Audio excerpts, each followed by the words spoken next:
Bom, a gente recebe o nosso primeiro convidado de hoje, Fernando Horta, historiador, professor, prazer recebê-lo aqui já nesta segunda-feira. Vamos para mais uma resenha, para mais uma rodada de análises políticas, começando por uma coisa boa, Fernando Horta, a premiação Chico Buarque, repleta de significados, um discurso emocionado tanto do Lula quanto do Chico Buarque, tanto das autoridades portuguesas também. Você acha que isso marca mais um passo na direção da construção de um novo ciclo democrático no Brasil, por marcar, por ter sido uma promessa do Lula, né? Da prisão ele disse que iria entregar esse prêmio para o Chico Buarque. Tudo bom, Horta? Tudo bom, Conde? Um abraço para você, um abraço para quem está nos assistindo. Uma segunda-feira gloriosa, vamos dizer, depois dessa entrega do prêmio, né? Que marca sim cada vez mais uma enorme diferença entre o que a gente tinha antes e, obviamente, o governo do presidente Luiz Inácio Lula da Silva. Quer dizer, a ofensa máxima que Jair Bolsonaro pensou estar fazendo era não assinar um prêmio, e o que Chico Buarque transforma num enorme favor, né, que ele teve a delicadeza de não sujar o seu prêmio. De qualquer forma, é preciso que nós compreendamos que sai a barbárie e entra a civilização. E aqui a gente tem que dizer que o prêmio foi para Chico Buarque de Holanda, isso obviamente... Chico é um apoiador do presidente Lula, mas eu tenho certeza que o presidente entregaria esse prêmio a quem quer que fosse, inclusive se um bolsonarista tivesse tido a capacidade de ganhá-lo, o que até agora não aconteceu. De qualquer forma, o que nos faz entender, a nós e a Portugal também, é que nós voltamos a ter um país racional, com um governo que se preocupa em trazer para dentro do país as melhores condições de compreensão da sua cultura, da sua arte e, obviamente, faz o seu trabalho de governabilidade e de apresentar o Brasil no exterior com muito garbo. Parabéns ao presidente Lula, mas parabéns ainda a Chico Buarque por ter ganho o prêmio e por ter aguardado 4 anos pacientemente para receber das mãos do presidente Lula. Tá aí, um dia muito expressivo, realmente, e véspera da Revolução dos Cravos, né? Em Portugal, amanhã marca o dia em que Portugal voltou a ter democracia também, no ano de 1974. Horta, a gente viu aí as imagens do 8 de janeiro, da intentona golpista, sendo liberadas pelo ministro do STF, presidente do TSE também, Alexandre de Moraes.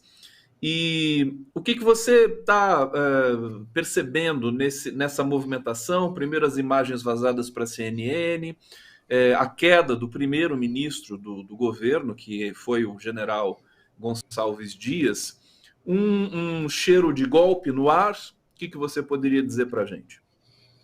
O que nós descobrimos é que os eventos do 8 de janeiro desencadearam, vamos dizer assim, 3 planos de tomada de poder no Brasil, 3 planos de golpe no Brasil. Um plano a curtíssimo prazo, que era caso aquela baderna toda resultasse efetivamente num enfraquecimento do governo e o golpe acabasse se transladando a outros estados, como efetivamente eu penso que era o plano inicial. Um plano a médio prazo, que seria caso o presidente precisasse efetivamente chamar uma garantia da lei e da ordem, né, para colocar a ordem em Brasília, os militares que ali assumissem teriam toda a possibilidade de consumar um golpe a médio prazo. E agora nós estamos entendendo que tem um golpe a longo prazo acontecendo. Um golpe que parte do 8 de janeiro, parte para tentar ganhar a narrativa na população brasileira, especialmente a partir das redes sociais, mas não só entre elas, porque nós estamos vendo que a CNN participa, Jovem Pan participa, ou seja, esse conglomerado de mídia que a direita tem acesso, continua batalhando para tentar um golpe a longo prazo, que seria o quê? Seria definhar, destruir efetivamente a legitimidade do presidente Luiz Inácio Lula da Silva e, com a maioria no Congresso, fazer aquilo que já fizeram com com Dilma Rousseff, dar um golpe parlamentar com a ajuda aí dos militares e de um corpo de empresários bastante estabelecido. Então, me parece que os poderes do Brasil, especialmente aí o judiciário e também o executivo, se deram conta desse golpe a longo prazo e estão trabalhando nesse momento para sepultar essa possibilidade. O que significa sepultar essa possibilidade? Não é mais só prender Anderson Torres, prender os golpistas, não, é preciso ganhar a narrativa nas ruas, é preciso ganhar a narrativa nas redes, é preciso ganhar a narrativa na população brasileira. Demonstrar que o que aconteceu ali tinha um chefe, o chefe se chamava Jair Bolsonaro, tinham pessoas que participaram, ligadas todas a Jair Bolsonaro, e que, em realidade, o que foi atacado foi a legitimidade do próprio governo brasileiro, não necessariamente só de Lula, mas dos três poderes ali estabelecidos. Que bom que os poderes brasileiros compreenderam que o fascismo não dorme, que o fascismo não pode ser vencido e que, em última instância, nós vamos ter que ir até o final para debelar esses processos, porque eu tenho a impressão, Conde, que isso não terminou aqui. Que esses vazamentos que foram feitos por um GSI, que hoje se sabe era comandado pelo Heleno, mesmo durante o nosso governo, o general Heleno continuava mandando o GSI, eu tenho a impressão que não foi só esse vídeo que foi vazado, não, e mais coisas nós vamos ver ali à frente com relação a essa questão. Horta, você acha que o governo Lula pode ser responsabilizado por não ter trocado os militares do GSI? Porque é algo que certamente vai ser levantado na CPMI, que deve começar na quarta-feira, né? Porque é algo realmente difícil da gente entender, né? Um novo governo, só que toda a equipe desse gabinete é herdada do governo anterior, que foi um governo golpista, genocida, enfim, um governo que violou todas as regras, a situação delicada na relação com os militares, inclusive depois da posse do Lula. Agora nós temos lá uma espécie de interventor, mais uma vez, Ricardo Capelli, que está em alta no governo, porque ele tem resolvido algumas questões ali. O que você acha que deveria ter sido feito e o que deve ser feito agora com relação ao gabinete? Bom, vamos lá. Primeiro, acho que o governo não vai ser responsabilizado de forma nenhuma por isso. É a mesma coisa que a gente responsabilizar a saia da mulher por um eventual estupro. É a mesma coisa que a gente responsabilizar um carro caro porque o indivíduo, dono do carro, foi roubado, né? O governo não ter trocado os militares naquele momento é um erro político. É um erro político importante que o governo segue cometendo, e eu acho que isso vai tornar um preço mais alto lá. Mas esse erro político não tem implicações necessariamente penais ou eleitorais de maior monta, a não ser, obviamente, terem sofrido o golpe, né? Agora, é importante que o presidente compreenda, para além de qualquer coisa, que existem alguns grupos políticos com os quais não se pode entrar em algum tipo de acordo, porque essa gente o tempo inteiro está pensando em derrubar a gente do cavalo, usando aqui uma expressão muito clássica do militar, general, ditador João Figueiredo, né? Então, há alguns setores que nós não podemos consumar algum tipo de contato mais democrático porque eles não falam essa língua, eles não trabalham nessa perspectiva. E eu acho que o GSI se mostra efetivamente como o espaço onde esses indivíduos se concentram. Nesse momento é uma sorte nós termos o GSI, porque a gente pode identificar o problema e extirpar ele rapidamente. Quer dizer, esses militares que estão ali colocados claramente participam de toda uma estrutura golpista que seguiu funcionando dentro do nosso governo. Agora, Conde, eu acho que o GSI tinha que ser terminado, tinha que se criar um novo órgão de inteligência ligado à presidência, de inteligência e segurança ligado à presidência civil, talvez até buscando concursos públicos específicos para esse órgão, em que os comandantes, os diretores desse órgão não sejam necessariamente oriundos das hierarquias militares ou mesmo das hierarquias da Polícia Federal, porque já se mostrou também que a Polícia Federal não é confiável para esse tipo de serviço. Então esse é um trabalho de engenharia que o governo vai ter que ter. O único problema nesse processo todo, Conde, é que o GSI não é o único lugar onde nós temos uma quantidade brutal de bolsonaristas ainda colocados. A verdade é que, diferentemente do Bolsonaro, o governo Lula não limpou a máquina dos bolsonaristas. Optou por seguir o governo com esses bolsonaristas, achando que era menos perigoso. Espero que o presidente acorde, porque em cada ministério, cada lugar que você tenha um tomador de decisão ligado a Jair Bolsonaro, que tenha feito campanha, que tenha participado de reuniões, que tenha atuado ao lado do presidente, é mais um indivíduo disposto a atrapalhar, sabotar, criar incomodação e problemas para o governo, que já, vamos dizer assim, não estamos tão em céu de brigadeiro como achávamos que estávamos, né? Então vamos aproveitar um pouco, aprofundar um pouco essa reflexão aqui, porque o nosso assinante, o nosso internauta aqui está muito interessado nisso. Aliás, daqui a pouco eu vou ler alguns dos comentários que estão chegando para a gente aqui, porque deu a impressão, sobretudo nos 100 dias, né, do governo, que o governo finalmente estava de posse da estrutura, né? Num dado momento, assim, as coisas acontecendo, quer dizer, o governo governando, Ministério da Saúde agindo, Ministério da Justiça com muitas ações, né? Se apoderando realmente do governo. Agora, esse episódio acendeu uma luz de alerta, e se tratando de Brasil, a gente sabe que os ventos podem mudar assim de repente. Eu queria que você dissertasse, comentasse um pouco o perigo e o desejo, quer dizer, desses extremistas. Eles vão querer sempre o golpe, ainda mais sabendo que por vias eleitorais a coisa começa a ficar um pouco mais difícil também. Temos de nos preocupar com isso. Isso pode ser, digamos, a gente pode deixar isso com o governo para o governo responder, ou a sociedade civil precisa também se manifestar, como se manifestou no ano passado, né? Diante de tantas tentativas de golpe que a gente teve aí durante as eleições, basicamente. Eu acho que não é o momento da gente usar a sociedade civil nesse momento. Não seria prudente a gente começar hoje uma disputa de manifestações, né? Eu vou botar tantos milhões na rua, você bota tantos milhões no dia seguinte. Esse é o tipo de bagunça que efetivamente a oposição está tentando criar. Eu acho que isso é uma atitude administrativa de governo. O presidente Lula tem que necessariamente compreender que precisa fazer essa limpeza, precisa tirar essas pessoas do seu lugar, porque a gente tem que lembrar uma coisa, Conde.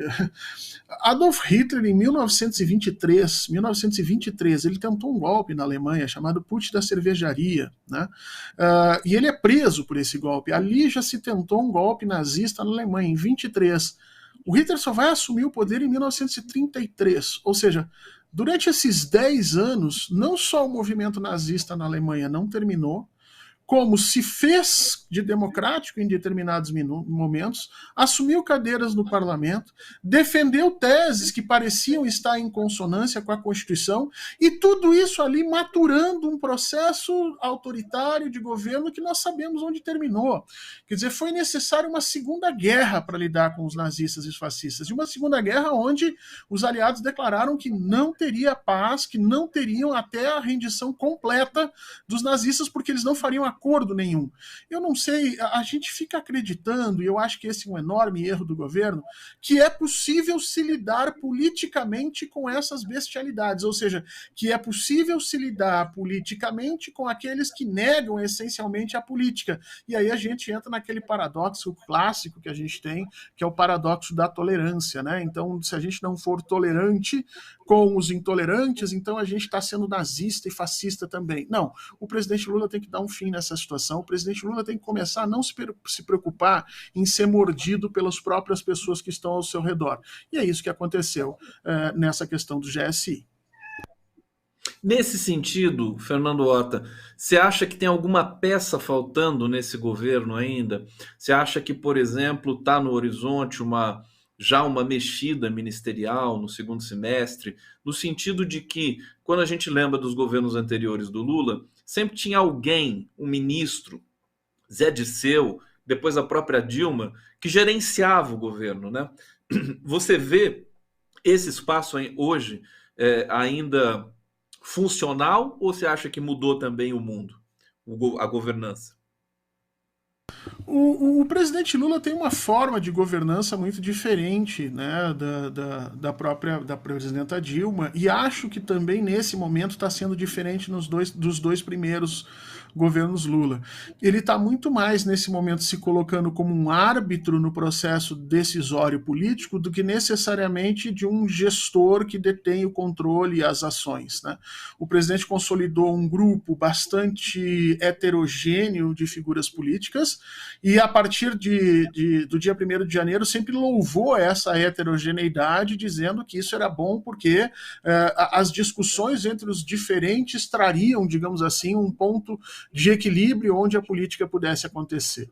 Eu acho que essa perspectiva ela está se mostrando insuficiente para as transformações que o Brasil precisa fazer no que tange à recuperação das coisas que Jair Bolsonaro destruiu, e nós ainda precisamos fazer mais transformações para colocarmos em prática efetivamente o plano que foi eleito. Porque, a rigor, a esquerda elegeu uma determinada quantidade de propostas e de ideias que precisavam ser colocadas em prática e que, de alguma maneira, elas estão ficando num processo de marca-passo aqui, né? Nós estamos parados tentando entender efetivamente como é que esse sistema político ainda está funcionando. Acho que o presidente vai ter que fazer uma reforma ministerial meio rápido, porque nós temos vários ministérios que não estão conseguindo dar a sua contribuição para aumentar o capital político do governo, né? E isso, nesse momento, está se mostrando já perigoso, porque nós estamos vendo uma oposição se articular pelos meios legais, como nós estávamos vendo da CPI, embora agora pareça que eles vão recuar, mas também por meios ilegais, e, portanto, o presidente Lula tem que se defender pelos meios institucionais, os meios constitucionais, mas também vai ter que se defender com uma política que a esquerda sabe fazer, que é efetivamente consolidando um apoio na sociedade, um apoio nas massas, a fim de poder rebater qualquer tipo de iniciativa não democrática que venha desse grupo golpista, que ainda não foi e está longe de ser debelado.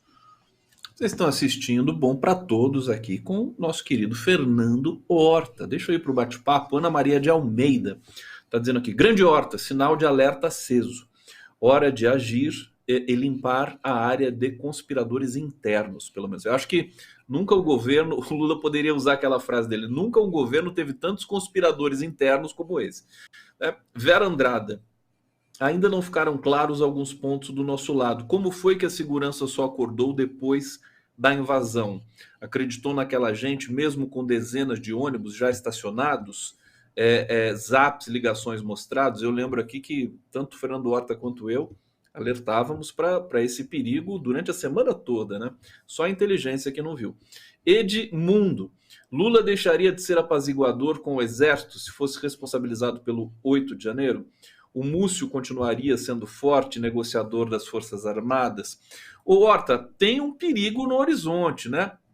Isso pode, né, deixar as Forças Armadas, mais uma vez, eles caírem em desgraça por estarem envolvidos diretamente no 8 de janeiro. Isso pode causar, né, tensões de ordem política bastante fortes ali no governo. Eu queria te perguntar, fazer uma pergunta muito singela. O que esperar da CPMI? Tá mais para o governo ou tá mais para a oposição? A CPMI vai ser um espaço circense, como nós já tínhamos visto várias CPMIs que são, vamos dizer assim, povoadas por bolsonaristas. Nós vamos ver coisas semelhantes ao que nós vimos na CPI da Covid. É importante que o governo entenda isso, é importante que o governo escale pessoas que tenham traquejo, que tenham condições de encarar o jogo sujo que ali vai ser feito, e me parece que o nome do deputado Janones foi colocado, e acho excelente que ele esteja lá, uma pessoa calejada nesse tipo de situação, que conhece essa situação corretamente, que vai saber agir nesse processo, mas também nós temos outras figuras aí, obviamente, como o senador Renan Calheiros, como o próprio senador Omar Aziz, que já tiveram essa experiência de lidar com esse tipo de espaço circense que vai ser transformado pelo bolsonarismo. Agora, vamos combinar que eu tenho a impressão que é isso que o bolsonarismo quer, esse é o problema. O bolsonarismo não quer, de maneira nenhuma, algum tipo de apuração real, racional, penal, com comprovações claras, com indicações de quem participou. Não, o Bolsonaro bolsonarismo quer uma confusão. Quanto mais confusão, quanto mais dissonância, quanto mais ruído eles conseguirem fazer, tanto melhor para eles. Com relação aos militares, Conde, eu acho que o presidente tem que entender o seguinte: lá no dia 8 de janeiro, os militares estavam extremamente fracos. No dia 9, dia 10, dia 11 de janeiro, os dias que se sucederam à tentativa malfadada de golpe, os militares brasileiros estavam fragilizados e utilizaram o ministro Múcio para se proteger. Nós vimos eles se fortalecerem de lá até aqui, nesses 2, 3 meses que eles tiveram, eles se fortaleceram e novamente eles cometeram um erro brutal e se fragilizaram de novo. Quer dizer, nós estamos com uma segunda oportunidade de aproveitar essa situação e colocar os militares brasileiros no lugar constitucional em que eles precisam estar. E nem um centímetro à frente. E que se nós deixarmos isso passar de novo, mais 2, 3 meses eles estarão novamente fortes e nós perderemos essa oportunidade. E eu, sinceramente, Conde, não sei se o presidente Lula vai ter capital político para suportar uma terceira tentativa dessas estruturas de golpe, especialmente num segundo semestre, onde me parece que a economia brasileira já vai estar ajudando a fortalecer as narrativas da direita, porque até agora nós temos as informações de que a economia não tem andado lá muito bem. Então é importante que o presidente entenda esse timing e pare de ouvir nesse momento pessoas que dizem que nós temos que apaziguar, porque alguns ministros estão servindo mais aos militares do que efetivamente ao governo civil. É muito apaziguamento, né? No Brasil chega de apaziguamento, né? Vamos ter um pouco mais de fibra. Aliás, a história do MST, nesse momento, me parece muito didática para entender isso, né, Horta?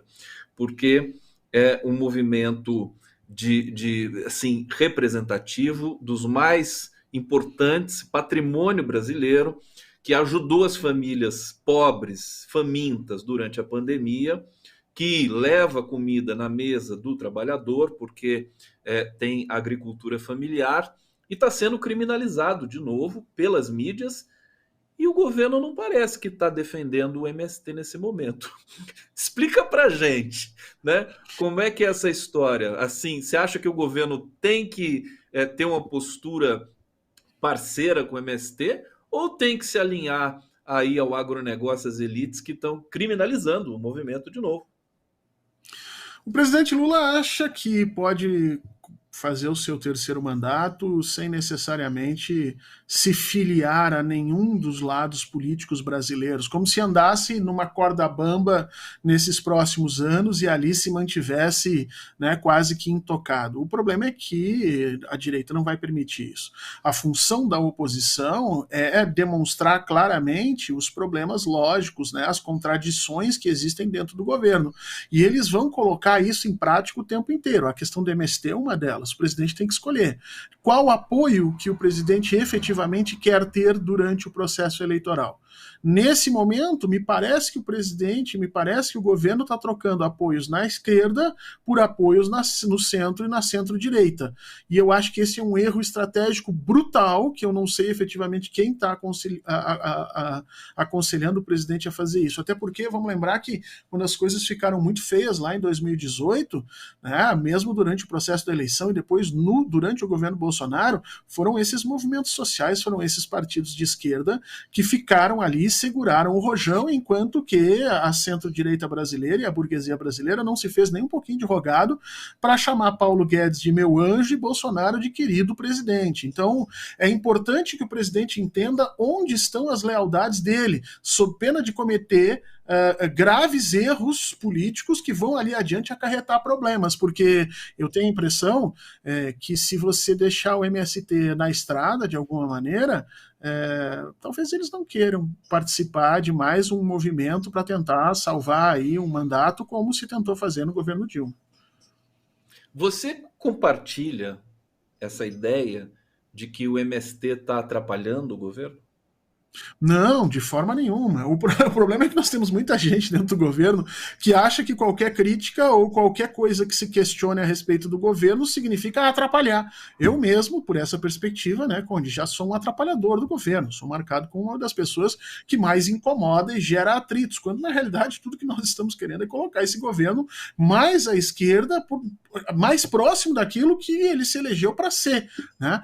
Então eu acho que o MST faz isso também. A questão da reforma agrária é essencial não só para o desenvolvimento brasileiro, mas para trazer justiça para o campo, porque a gente tem que entender que se nas cidades nós temos uma espécie de sociedade consolidada, uma diminuição das desigualdades, ou pelo menos nós que somos brancos, que somos de classe média, entendemos isso, né? No campo essas violências se tornam cada vez mais explícitas, ou seja, o MST não está ali disputando quem vai ganhar mais, quem vai ganhar menos, ele está disputando a segurança das vidas das próprias pessoas que fazem parte do movimento.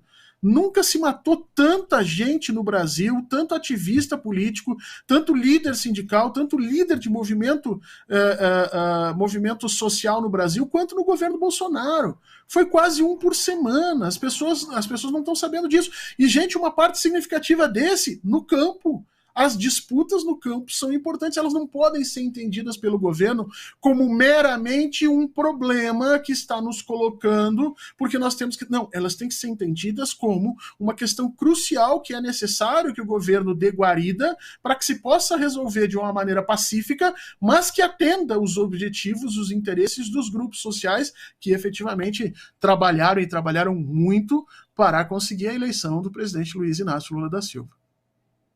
Fernando Horta aqui no Bom para Todos. Obrigado, Fernando Horta, pela participação, pelas análises. Uma excelente semana para você. Nós vamos nos encontrar mais essa semana, como sempre só ia acontecer na nossa colaboração. Obrigado e até a próxima.